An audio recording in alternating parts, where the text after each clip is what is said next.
Assalamualaikum warahmatullahi wabarakatuh. Alhamdulillah rabbil alamin. Shalatu wassalamu ala asyrafil anbiya'il mursalin wa ala alihi washabihi ajmain. Selamat bertemu di siang hari ini, bertemu bersama kita di podcast Nun TV ya. Alhamdulillah rabbil alamin. Tentunya kita selalu sampaikan salawat dan salam kepada junjungan kita Nabi besar Muhammad sallallahu alaihi wasallam beserta pengikut dan orang-orang yang istiqomah di jalannya hingga akhir hayat nanti. Alhamdulillah kita hari ini ketemu salah seorang pioner yang luar biasa. Beliau juga adalah seorang ustadz yang luar biasa dan alhamdulillah terkenal juga di daerah Kabupaten Sulawesi Utara. Beliau adalah salah seorang Ustadz Muhammad Nur Zain atau yang dipanggil Ustadz Zain. Beliau ini adalah pengasuh Majelis Taklim Raudatul Muhibbin yang ada di Amuntai Utara. Baik, seperti apa sosok beliau? Kita perkenalkan.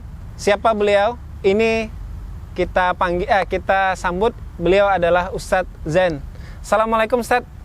Waalaikumsalam warahmatullahi wabarakatuh. Gimana kabarnya Ustadz? Alhamdulillah baik. Alhamdulillah. Iya, telah hadir bersama kita Ustadz Zain yang luar biasa sudah bertemu kita di hari ini ya, bersama podcast kita hari ini. Mudah-mudahan hari ini kita semuanya dalam keadaan sehat walafiat Ustaz ya. Amin. Dan mudah-mudahan Allah selalu memberkahi langkah-langkah kita. Amin. Amin. Tidak panjang lebar, kami persilahkan kepada Ustadz Zain untuk memperkenalkan dirinya. Monggo Ustadz, silakan. Assalamualaikum warahmatullahi wabarakatuh. Para pemirsa Nun TV, benar ya channelnya? Iya. Para pemirsa channel Nun TV yang dirahmati oleh Allah Subhanahu wa taala dan seluruh para penyimak yang berbahagia. Perkenalkan, nama saya Muhammad Nur Zain SPDI atau biasa dipanggil Ustadz Zain. Saya adalah pengasuh Majelis Taklim Raudatul Muhibbin Amuntai Utara dan sekaligus juga saya adalah penyuluh agama non PNS Amuntai Utara. Tempat tugas saya di kantor urusan agama Amuntai Utara. Kami mendapatkan amanah dari Kementerian Agama Sulawesi Utara untuk mengadakan penyuluhan, dan penyuluhan yang saya bina yaitu adalah pemberantasan buta aksara Al-Quran. Majelis Taklim Raudatul Muhibbin ini didirikan oleh almarhum ayahanda tercinta kami, mertua kami yang tercinta, yaitu Kiai Haji Zailani AZ. Beliau mendirikan Majelis Taklim Raudatul Muhibbin ini sejak tahun 1982 dan sudah berjalan puluhan tahun, alhamdulillah. Kemudian di tahun 2019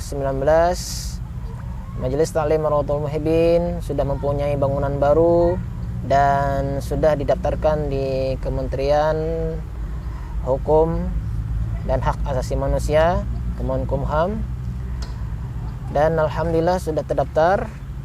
Dan dari tahun 2019 tersebutlah maka kami fokus di samping untuk pengajian agama juga kami membuka program Tahsin Umi Dewasa untuk jamaah pengajian, yaitu jamaah pengajian ibu-ibu. Alhamdulillah selama berjalan sekitar kurang lebih 6 tahun ini, hampir 6 tahun ini, maka sudah ada puluhan ibu-ibu yang sudah dapat kami bantu untuk melancarkan bacaan Al-Quran, dan program ini sangat kompatibel, sangat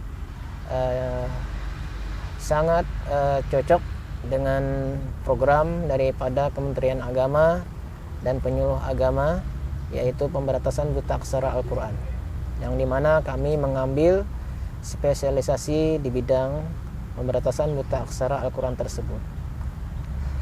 Di samping itu pula, Yayasan Raudatul Muhibbin ini adalah suatu wadah yang mana di dalamnya ada Majelis Taklim Raudatul Muhibbin dan juga di dalamnya ada TPA Raudatul Muhibbin, dan juga berisi juga kegiatan-kegiatan amaliyah keagamaan seperti pembacaan qasidah burdah, sholat hadiah, tahlilan, dan berbagai macam kegiatan-kegiatan keagamaan lainnya yang diselenggarakan di Yayasan Rawdatul Muhibbin ini. Kemudian daripada itu pula, Yayasan Rawdatul Muhibbin ini di TPA Rawdatul Muhibbin itu memiliki dan sudah memiliki santri sebanyak sekitar 200 anak, dan itu terbesar di Amuntai Utara, alhamdulillah. Dan TPA Rawdatul Muhibbin juga menjalin kerjasama dengan Korda Amuntai untuk pelaksanaan kegiatan seperti munakosyahnya, sehingga munakosyahnya dari para santri-santri TPA Rawdatul Muhibbin itu kerjasama dengan Korda Amuntai, dan Korda Amuntai itu adalah perwakilan daripada Umi Foundation Pusat Surabaya, sehingga santri-santrinya akan memiliki sertifikat kelulusan dari Umi Foundation Surabaya, sertifikat tartil, tahfiz, kemudian juga sertifikat turjuman dan sertifikat KBK, kaidah bahasa Al-Quran. Demikian mungkin sekilas itu gambarannya. Alhamdulillah, terima kasih. Baik Ustadz, luar biasa ya, itu paparan singkat dari Ustadz Zain. Luar biasa, itu sudah menggambarkan sesuatu yang ada di pondok pesantren atau di Yayasan Rawdatul Muhibbin. Kita langsung tanya Ustadz ya. Nah, kira-kira apa saja Ustadz kegiatan yang ada di Majelis Rawdatul Muhibbin ini?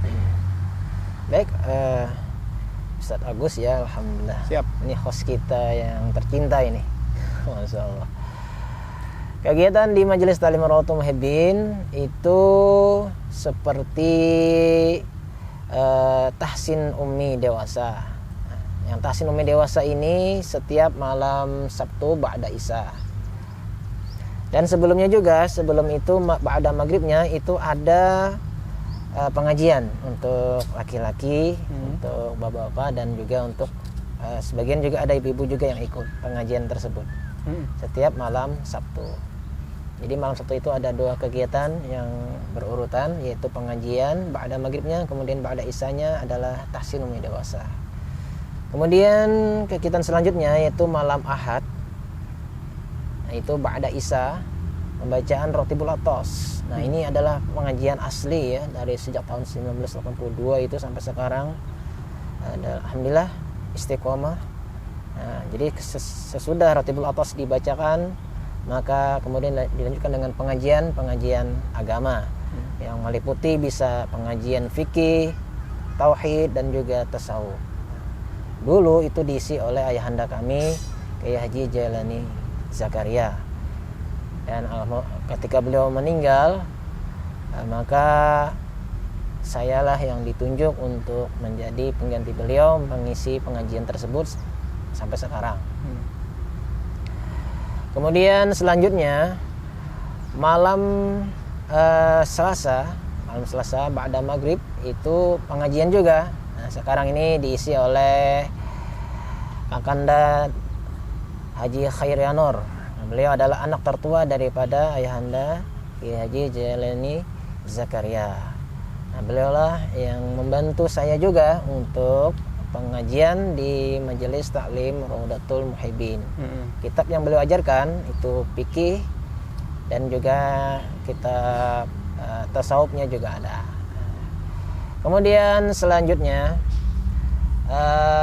kegiatan anak-anak itu seperti hari Kamis dari jam 1:30 atau jam 2 ya, jam 2 siang sampai sebelum asar, sampai asar itu sesi pertama untuk TPA Rawdatul Muhibbin yang dimulai dari Praumi, kelompok Praumi atau PAUD, kemudian jilid 1, jilid 2, jilid 3, jilid 4, dan jilid 5-nya Umi. Di situ di sesi pertama sebelum asar. Kemudian mereka pulang guru-gurunya juga pulang, berganti lagi dengan guru-guru yang baru, murid yang baru. Sesi kedua ba'da asar, yaitu sambung lagi, ada yang jilid 5 juga, kemudian jilid 6, Al-Quran, Gharib, Tajwid, terjemahan, kaidah bahasa Al-Quran juga ada, ilmu nahwu, shorab, metode umi juga ada di sesi yang kedua. Dan itu sampai dimulai dari ba'da asar sampai jam 6 mereka pulang. Nah, itulah kegiatannya. Jadi kalau TPA itu ada 2 sesi, sebelum asar dan setelah asar. Seperti itu. Jadi kegiatannya itu banyak Ustaz ya? Banyak sekali. Luar biasa. Alhamdulillah. Itu salah satu kegiatan-kegiatan yang ada di Majelis Taklim Raudatul Muhibbin tadi ya. Iya. Nah, untuk jumlah tenaga pengajarnya sendiri Ustaz, bisa dijelaskan juga berapa banyak yang ada di Yayasan Raudatul Muhibbin ini? Di Yayasan Raudatul Muhibbin untuk tenaga pengajar, pertama untuk majelis taklim itu ada 2 yang mengisinya, yaitu yang pertama saya sendiri, yang kedua dibantu oleh Kakanda Haji Khairianor. Jadi ada 2 tenaga pengajar atau pemateri inti untuk majelis taklim. Untuk saya itu mengisi pengajian dan juga tahsin umi dewasa untuk jemaah majelis taklim. Dan untuk Kanda Haji Khairianor itu mengisi majelisnya saja, pengajiannya saja. Kemudian dilanjutkan juga dengan TPA. Kalau TPA Raudatul Muhibbin itu jumlah gurunya sebanyak 19. Nah, karena gurunya juga ada dua sesi kan, jadi mereka bergiliran mengajar seperti itu. Ya. Terus tadi kan tenaga pengajar Ustaz ya. Nah, sekarang itu dari majelis taklim Ustaz, untuk non formal tadi ya, termasuk ya. Non-formal. Nah, kalau untuk formalnya sendiri Ustaz, di bawah dari Yayasan Muhibbin itu ada, bisa dijelaskan juga nggak Ustaz? Ada berapa, atau mungkin di bawah naungan dari yayasan itu Ustaz? Untuk sementara ini Yayasan Raudatul Muhibbin cuma menaungi TPA Raudatul Muhibbin, non formal saja. Tetapi kebetulan saya adalah juga sebagai ketua koordinator daerah UMI Hulu Sungai Utara.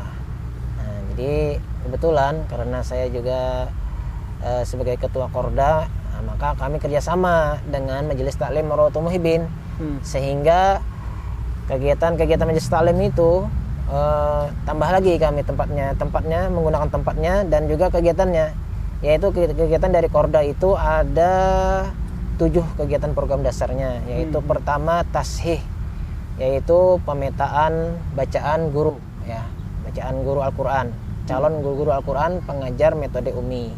Nah, oleh karena itu biasanya tashih ini kami juga menggunakan tempat Majelis Taklim dan juga TPA Raudatul Muhibbin. Kemudian selanjutnya juga program yang kedua dari Korda Umi Amuntai adalah tahsin. Tahsin itu adalah perbaikan bacaan dengan menggunakan buku Umi jilid 1 sampai jilid 6, kemudian Gharib dan tajwidnya. Jadi ada 8 jilid yang dikaji dalam tahsin tersebut. Ini pun kami juga menggunakan ruangan Majelis Taklim Raudatul Muhibbin dan juga TPA Raudatul Muhibbin untuk kegiatan-kegiatan tersebut. Nah, dan ini yang datang untuk belajar itu adalah calon-calon guru seluruh HSU. Jadi pusatnya itu di Majelis Taklim Raudatul Muhibbin. Karena kami dari Korda juga bekerja sama dengan Majelis Taklim Raudatul Muhibbin. Seperti hari Ahad, setiap hari Ahad itu diisi dengan tahsin reguler dari guru-guru calon pengguna Umi. Alhamdulillah. Kemudian setelah tahsin itu maka barulah dilaksanakan kegiatan sertifikasi guru Al-Quran metode Umi. Nah, ini pun juga kami alhamdulillah sudah pernah melaksanakan di Majelis Taklim Raudatul Muhibbin di tahun tadi, di tahun 2023 tadi sudah kami laksanakan juga. Kami juga kerjasama menggunakan tempatnya di sana juga selama 3 hari full 3 hari.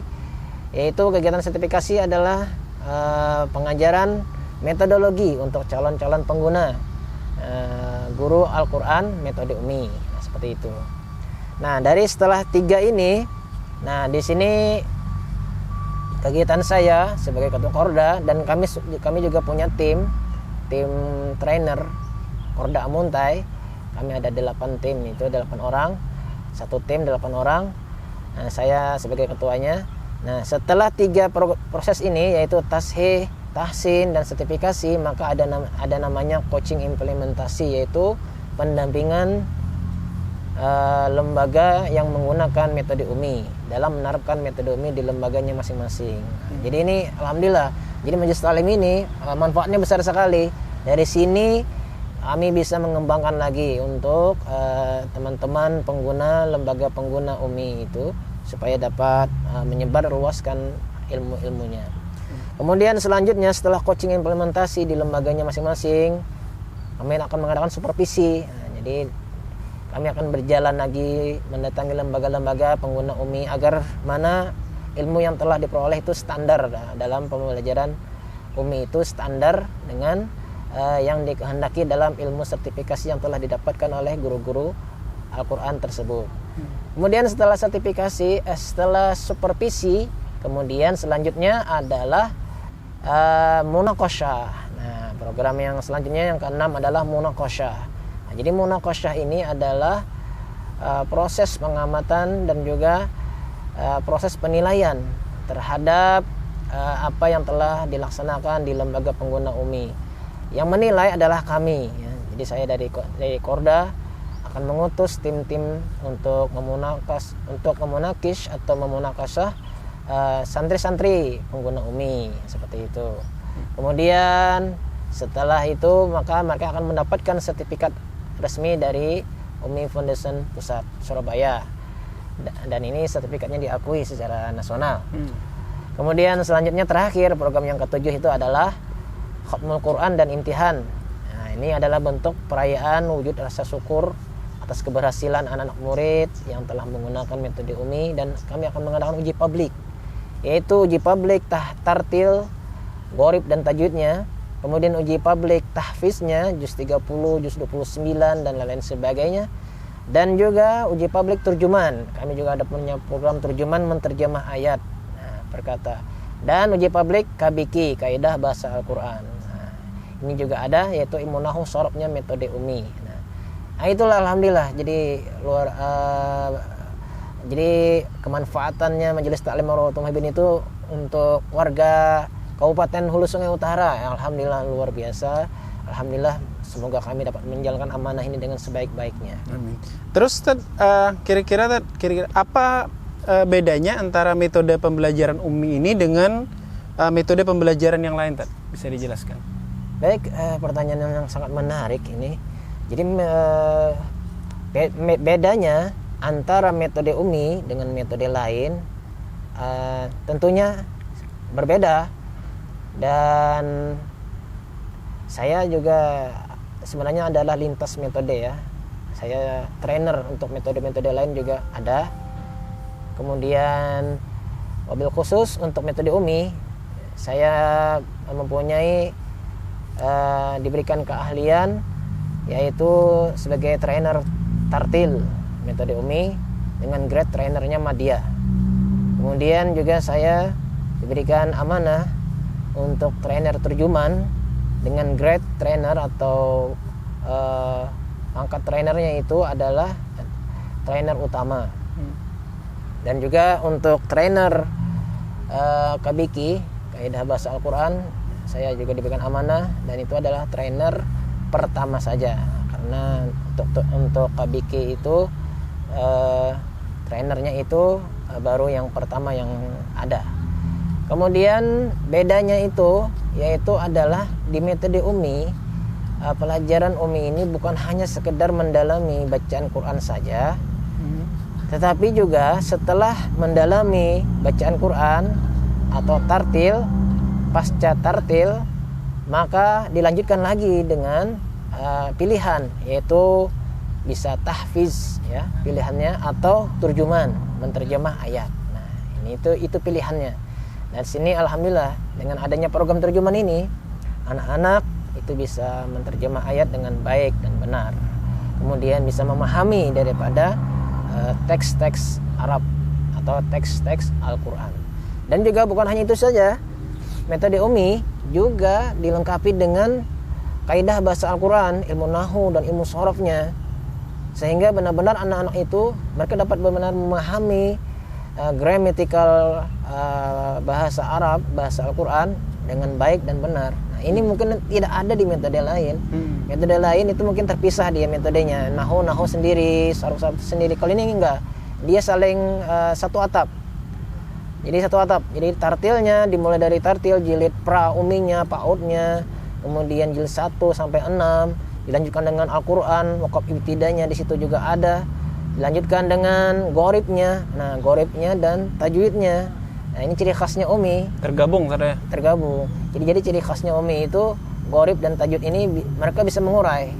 Ya. Misalnya ada pelajaran majreha, bacaan imalah, artinya memiringkan bunyi fathah pada kasrah. Contohnya di surat Hud, nah, seperti itu dan seterusnya. Itu mereka bisa mengurai ketika ada pelajaran gorib, mereka bisa mengurai apa itu pelajarannya, apa itu masalahnya, mereka bisa mengurai. Tajwid juga bisa. Misalnya man a, ketika kita tanya uji publik ini ya, ada hukum bacaan apa? Man a, ada hukum bacaan idhar halki. Kenapa? Karena nun sukun bertemu hamzah. Hurufnya ada berapa? Hurufnya ada 6. Sebutkan. Hamzah, ha, kha, ain, ghain, ha. Nah, seperti itu. Hukum nun sukun atau tanwin dibagi berapa? Sebutkan. Nah, mereka akan menjawab dengan secara terlatih seperti itu. Kemudian ada juga terjemahan. Nah, setelah itu, setelah pasca tartil, mereka akan diajarkan lagi namanya terjemahan, menterjemah ayat. Contohnya misalnya suratul Fatihah. Alhamdu segala puji lillahi bagi Allah, Rabbi Tuhan al-alamin semua alam. Alhamdulillahi rabbil alamin. Segala puji bagi Allah Tuhan semua alam. Nah, seperti itu contohnya. Kemudian ada lagi kaidah bahasa Quran, yaitu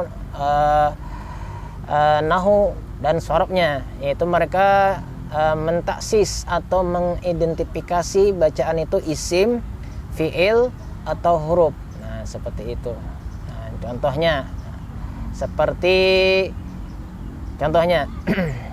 contohnya kalimah dibagi 3, isim, fiil dan huruf. Isim ialah kata yang menunjukkan makna benda, nama atau sifat.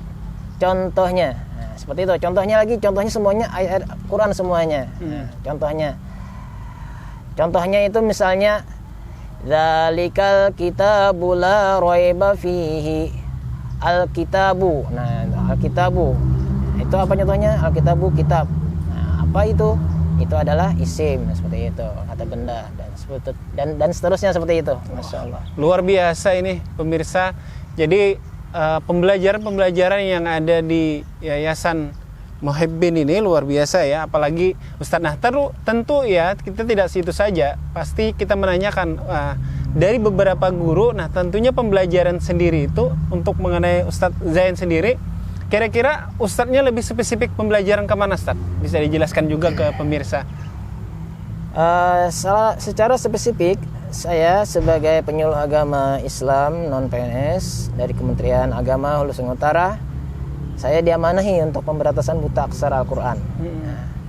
Dan di sini maka saya memilih Umi Dewasa, yaitu sasarannya adalah orang-orang tua,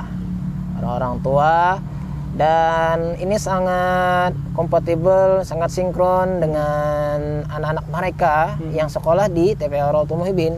Nah, jadi mereka orang-orang tuanya itu mereka kami bekali pelajaran ilmu Umi Dewasa ini. Itu untuk wilayahnya HSU, Ustaz ya? Iya, untuk HSU. Untuk wilayah HSU ini sebenarnya tersebar Umi Dewasa ini dari beberapa lembaga. Nah, kalau kami dari Korda itu ada beberapa lembaga pengguna Umi Dewasa seperti SMP Islam Ihya Ulumuddin Nur Supiyah Banjang, itu para santri SMP-nya semuanya menggunakan Umi Dewasa. Kemudian TPA Baitur Rahman Banjang juga itu orang tuanya. Nah, kemudian juga Majelis Langgar Sirajul Huda Kebun Sari, nah itu juga ibu-ibunya itu juga menggunakan Umi Dewasa. Nah, jadi banyak di Al-Majidi Rumah Quran Al-Majidi juga ada umi dewasanya, dan di beberapa tempat, wabil khusus di tempat kami sendiri di Raudatul Muhibbin sebagai binaan kami dari Penyuluh Agama Islam Kementerian Agama. Alhamdulillah dari berkat itu maka ibu-ibu itu mereka terlatih untuk membaca Al-Quran dengan baik dan lancar, dan juga anak-anak yang sekolah di TPA Raudatul Muhibbin itu merupakan anak-anak mereka ataupun juga cucu-cucu mereka. Itu biasanya anak-anak itu ketika belajar umi itu kami suruh bila mau pulang itu kami biasakan mereka untuk diberikan tanda tangan oleh orang tuanya, artinya mengulang kembali pelajaran uminya di rumah. Di rumah mereka masing-masing dengan catatan harus disimak oleh orang tuanya atau walinya atau siapa saja yang menyimak di rumah. Nah, orang tua yang sudah belajar umi dewasa ini mereka akan lebih mudah karena mereka sudah pernah belajar. Nah, umi dewasa ini memang beda dengan umi edisi anak-anak. Kalau umi edisi anak-anak itu biasanya itu 6 jilid ya, 6 jilid terpisah. Kalau umi dewasa itu 3 jilid saja. Jadi jilid 1 umi dewasa setara dengan jilid 1 dan 2 untuk anak-anak, edisi anak-anak. Jilid 2 umi dewasa setara dengan jilid 3 dan 4 edisi anak-anak. Dan jilid 3 umi dewasa itu setara dengan jilid 5 dan 6 untuk anak-anak. Jadi ini sudah terakomodir dengan baik. Dan memang pelajaran umi dewasa itu tidak bukunya langsung menjadi satu ya, jadi satu ya, langsung menjadi satu, 3 jilid itu menjadi satu buku yang tidak terpisah seperti itu. Karena memang untuk orang dewasa pengajaran uminya lebih dipadatkan dan diringkas ya, seperti itu. Ya, untuk usia sendiri Ustaz, dari umi dewasa tadi Ustaz, bisa dijelaskan juga dari usia berapa dan usia keberapa Ustaz? Jadi untuk diterima untuk umi dewasa tadi Ustaz. Ya. Untuk program umi dewasa ini usianya adalah usia dimulai dari remaja sudah bisa. Kalau usia masih sekolah itu maka biasanya kami menggunakan umi edisi anak-anak. Kalau sudah remaja, usianya sudah remaja, maka kami menggunakan umi dewasa. Dan yang berada di Majelis Ta'lim Raudatul Muhibbin itu ibu-ibu, mereka tuh rata-rata itu usianya sudah tua-tua, sudah berumur, mereka sudah separuh baya. Ketika saya mengadakan penelitian untuk umur beliau, umur mereka, itu ada yang umurnya sudah 40 ke atas ya, semuanya rata-rata 40 ke atas ya. 50 ke atas paling banyak. 50 ke atas paling banyak. 50 ke atas. 60 juga ada. Bahkan 70 pun juga ada. Jadi sampai tua-tua pun juga alhamdulillah semangatnya mereka itu mengaji umi dewasa itu luar biasa. Alhamdulillah. Untuk pembelajarannya sendiri Ustaz, untuk orang dewasa ini kan tentu tidak semudah dengan orang yang muda Ustaz ya. Iya. Nah, bisa dijelaskan nggak ke pemirsa kira-kira bagaimana teknik pembelajaran bagi orang yang dewasa, apalagi kan orang yang dewasa ini kan belum mengerti misalkan Al-Quran, apalagi panjang pendek bacaan ayat itu dan lain sebagainya. Bisa dijelaskan secara singkat? Baik. Untuk teknik kita mengajarkan umi dewasa, kami biasanya menggunakan 7 tahapan ya. Yang pertama pembukaan, yaitu doa bersama dengan khusyuk. Kemudian tahapan kedua yaitu adalah persepsi atau murojaah. Di sini tujuannya adalah untuk mengaitkan pelajaran yang lalu dengan pelajaran yang sekarang. Kemudian tahapan ketiga penanaman konsep. Jadi kami menggunakan peraga. Jadi ada peraganya, kami tanamkan konsep. Contohnya misalnya masalah bacaan panjang ya, panjang satu ayunan yang dimulai dari jilid 3 ya, peraganya itu. Maka kami akan menjelaskan fathah diikuti alif dibaca panjang satu ayunan. Nah, contohnya bana, tana. Nah, itu namanya penanaman konsep. Kemudian selanjutnya kami tahapan yang keempat adalah pemahaman. Jadi setelah ditanamkan, dipahamkan lagi kepada ibu-ibu itu. Ibu-ibu perhatikan bagaimana caranya, yaitu adalah kami menurunkan ke bawah. Mereka membaca contoh yang ada di bawah konsep. Nah, di bawah konsep apa contohnya, yaitu bacaan yang dibaca panjang. Biasanya dibaca panjang ma, ba, nah seperti itu. Ta, satu ayunan. Nah, atau kami sandingkan bacaan benar dan salah. Kami baca yang salah, misalnya kami baca pendek. Bana, maka ibu-ibu akan menjawab bana, tanah, tanah. Nah seperti itu, sandingkan benar dan salah. Itu namanya pemahaman. Kemudian tahapan yang keempat yaitu latihan keterampilan. Sudah ditanamkan, dipahamkan, kemudian diterampilkan lagi ibu-ibunya. Bagaimana cara menterampilkannya? Yaitu dengan cara membaca contoh-contoh di bawah.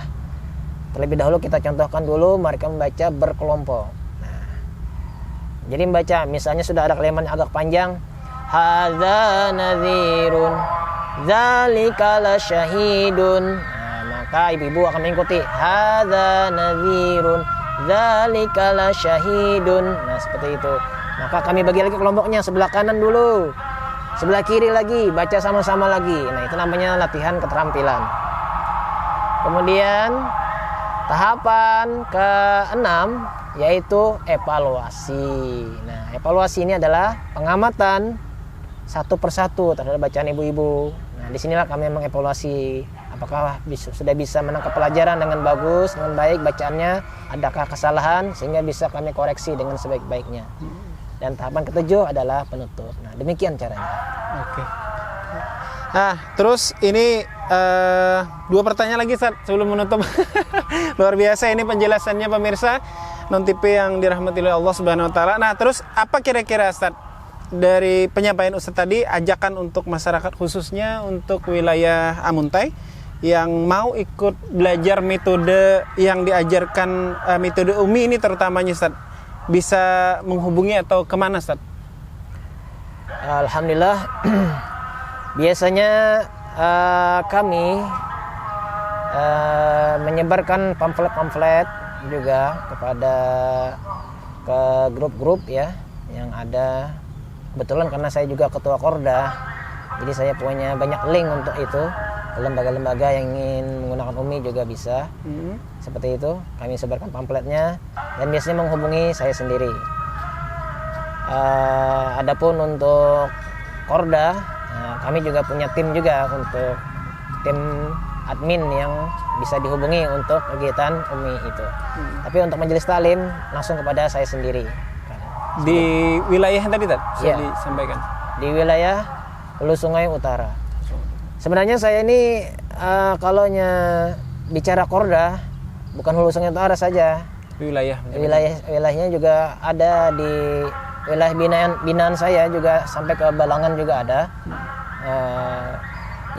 Jadi kegiatan tahsin juga dilaksanakan juga sampai ke Balangan juga ada, seperti PAUD atau SDIT Al-Bushra, Desa Baru Penyembaran Balangan, Halong Balangan. Mereka itu juga ada binaan saya juga, jadi juga saya sering juga ke Halong juga, bolak-balik itu dari Amuntai ke Halong untuk melakukan pembinaan bacaan tahsin Al-Quran. Oke, baik. Ustaz, yang terakhir Ustaz, kira-kira apa harapan Ustaz ke depannya untuk majelis taklim Raudatul Muhibbin Ustaz? Ya. Harapan saya berharap semoga pembelajaran Al-Quran itu dapat dilaksanakan secara amanah, kemudian profesional. Harapannya adalah supaya kita termasuk dalam hadis Nabi, khairukum man ta'allama al-Qur'ana wa 'allama. Kama qala Rasulullah SAW, sebaik-baik kalian adalah orang yang belajar Al-Quran dan mengajarkannya. Nah, ini harapan saya. Dan juga alhamdulillah semoga nantinya majelis taklim Raudatul Muhibbin ini mendapatkan terus generasi penerus yang mahir dalam membaca Al-Quran. Karena orang yang mahir, orang yang terlatih membaca Al-Quran itu akan bersama para anbiya, bersama para malaikat yang berada di sisi Allah Subhanahu wa taala. Nah, demikian yang harapan saya. Baik, terima kasih pemirsa atas perhatiannya hari ini. Mudah-mudahan nanti di waktu dan di lain kesempatan mudah-mudahan kita masih bisa bertemu Ustaz ya. Mudah-mudahan terima kasih atas kesempatan yang sudah bisa berhadir Ustaz Zain. sekali lagi pemirsa Non TV yang dirahmati oleh Allah Subhanahu wa taala, itulah tadi penjelasan singkat. Mungkin nanti masih panjang ya. Akan bahasan-bahasan selanjutnya yang pertemuan-pertemuan yang akan datang lagi nanti akan kita kupas tuntas tadi ya. Mudah-mudahan di waktu dan di lain kesempatan kita bisa bertemu dan bersua kembali di podcast di Non TV. Demikian pemirsa, mudah-mudahan pertemuan kita hari ini bermanfaat. Saya selaku host, mohon maaf ketika ada salah dan hilaf. Assalamualaikum warahmatullahi wabarakatuh. Baik pemirsa Non TV yang dirahmati oleh Allah Subhanahu wa taala, izinkan saya untuk menyampaikan permintaan doa dan dukungan kepada pemirsa Non TV sekalian dan juga warga Kalimantan Selatan secara khususnya, bahwasanya saya sedang mengikuti nominasi untuk Penyuluh Agama Islam Award 2024 atau yang disebut dengan penyuluh teladan. Dan alhamdulillah saya sudah mendapatkan juara satu di Provinsi Kalimantan Selatan, sehingga saya mewakili Kalimantan Selatan untuk mewakili FAI Award bidang kategori peningkatan literasi Al-Quran. Oleh karena itu, dukung saya dengan doa dan harapan saya semoga saya dapat memberikan yang terbaik untuk Kalimantan Selatan. Semoga penyuluh agama Islam dari Kalimantan Selatan ini dapat bersaing dengan provinsi-provinsi terbaik lainnya di Indonesia. Demikian, Assalamualaikum warahmatullahi wabarakatuh.